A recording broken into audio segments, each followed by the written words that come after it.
Alhamdulillahilladzi nawwara qulubal mu'minina bil ma'rifah fatama'annat qulubuhum bit tauhid wa asyhadu an la ilaha illallah wahdahu la syarikalah wa asyhadu anna Muhammadan abduhu wa rasuluh amma ba'du.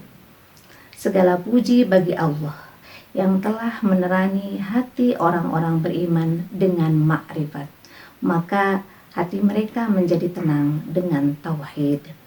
Alhamdulillah, dengan takdir Allah Subhanahu wa Ta'ala, pada kesempatan ini saya kembali bersilaturahmi untuk meneruskan materi yang sebelumnya sudah disampaikan. Temanya tentang hikmah disyariatkannya saum.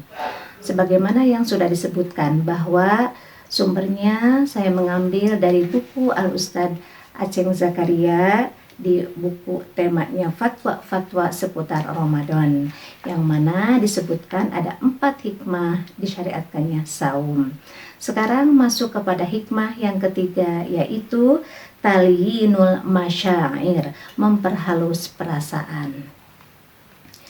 Saumnya orang yang beriman tidak hanya sekedar menahan lapar dan haus saja, tetapi orang beriman itu akan saum amal dan hatinya, akan senantiasa menjaga kondisi hatinya supaya terjaga dari hal-hal yang tidak diridhoi oleh Allah Subhanahu wa Ta'ala yang akan merusak pahala saum. Dengan kesungguhan saumnya orang beriman tersebut pasti akan dirasakan hikmahnya, diantaranya memperhalus perasaan, adanya welas asih, kasih sayang terhadap sesama, terutama kepada orang miskin dan anak yatim. Setiap orang itu pasti pernah merasakan kenyang, tetapi tidak semua orang pernah merasakan lapar. Oleh karena itu, dengan adanya saum Ramadan ini, semua orang pasti akan merasakan bagaimana rasanya lapar, bagaimana rasanya keterbatasan, bagaimana mereka harus menahan diri dari makan dan minum karena adanya syariat yang Allah Subhanahu wa Ta'ala perintahkan kepada kita semua. Oleh karena itu, dari hikmah tersebut memotivasi seseorang, menjadikan seseorang berakhlak dermawan, ahli sodako. Demikian nomor 3, masuk kepada poin keempat, yaitu kasrus syahwati, menekan arus syahwat. Nafsu birahi atau dorongan seksual pada manusia itu kuat sekali. Nah, diharapkan dengan saum Ramadan ini bisa mengendalikan nafsu syahwat tersebut, karena bisa jadi bagi orang-orang yang memang tidak peduli dengan adanya syariat saum ini akan terjerumus kepada prostitusi, pelecehan seksual, dan hal ini banyak terjadi sehingga mampu memberantakan rumah tangga. Banyak rumah tangga yang hancur diakibatkan diantara salah satu pasangannya itu tidak mampu menekan arus syahwat tersebut. Sebagaimana yang Rasulullah sabdakan di dalam sebuah hadis, bagaimana saum itu salah satu usaha untuk menekan arus syahwat.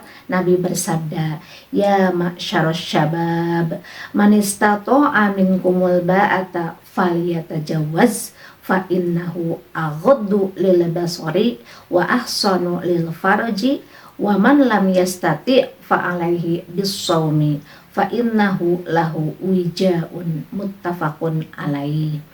Wahai para pemuda, barang siapa di antaramu yang mampu untuk menikah, maka menikahlah, karena menikah itu dapat menundukkan penglihatan dan dapat menjaga kehormatan. Dan barang siapa yang belum mampu, maka berpuasalah, karena saum dapat menjadi benteng. Hadis riwayat Bukhari Muslim. Ini hadis memang khitabnya itu kepada para pemuda yang belum menikah.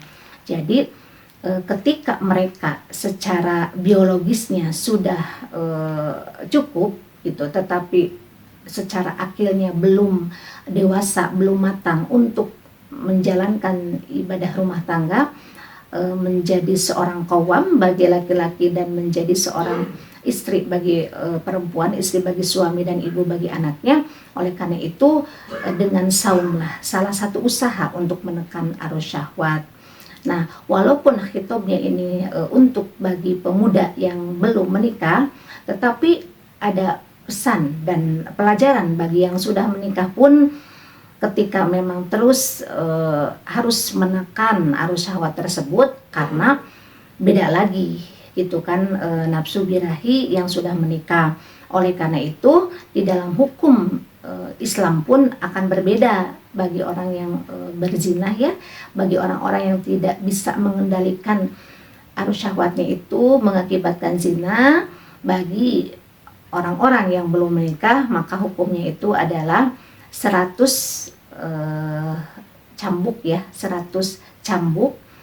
Dan bagi yang sudah menikah, yaitu mereka itu dijilid, dilempar batu sampai meninggal. Nah itu, jadi perbedaan antara yang belum menikah dan yang sudah menikah itu jelas beda. Kenapa? Karena orang yang sudah menikah sudah merasakan suatu rasa yang memang dari akibat hubungan bersebadan.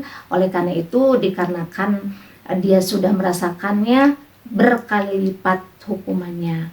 Nah, mudah-mudahan di bulan Ramadan tahun ini lebih menjadikan sebuah tarbiyah atau pembinaan bagi kita untuk senantiasa selalu menjaga hati dari awal sampai akhir, dan hikmah yang 4 tadi yang dinasihatkan oleh para ulama bisa menjadi pelajaran penting bagi kita senantiasa menjaga semua itu, dan hikmah syaum kita rasakan.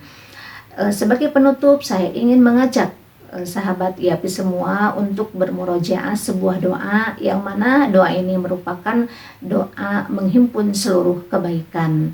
Allahumma inni as'alukal huda wat tuqa wal afaf wal ghina.